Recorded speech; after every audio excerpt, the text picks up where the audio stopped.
Shalom saudara-saudari yang terkasih dalam Tuhan. Renungan hari ini berjudul susah banget ngampuni.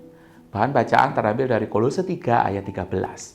Sabarlah kamu seorang terhadap yang lain, dan ampunilah seorang akan yang lain apabila yang seorang menaruh dendam terhadap yang lain. Sama seperti Tuhan telah mengampuni kamu, kamu perbuat jugalah demikian.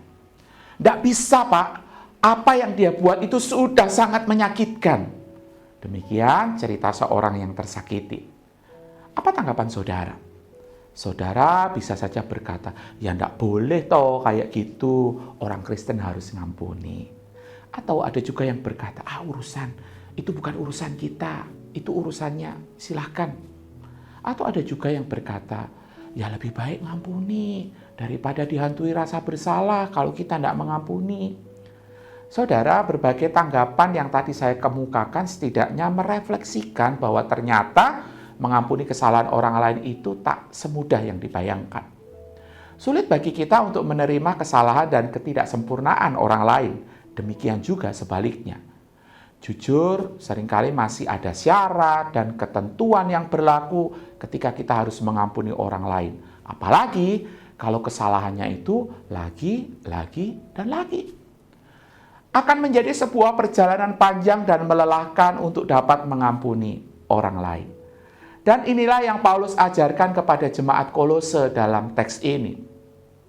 Sebuah fakta menarik menyatakan bahwa ternyata perjalanan untuk memberikan pengampunan ini juga menjadi sebuah fakta pembentukan diri Allah bagi kita. Pembentukan di mana saudara dan saya diajak untuk melihat seburuk apapun kejahatan orang lain, itu menjadi pembuktian kepada kita bahwa ternyata kita pun juga sama seperti mereka. Hanya saja Kristus mengampuni kita dan Allah menerima kita. Kristus yang layak menjadi tidak layak karena menanggung kesalahan kita.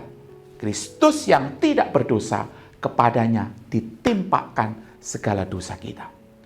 Fakta ini membuka mata hati kita untuk dapat melihat dan belajar menerima orang lain dengan segala kesalahannya, sebab kita pun juga sama bersalahnya. Namun Kristus tetap mengasihi dan mengampuni kita.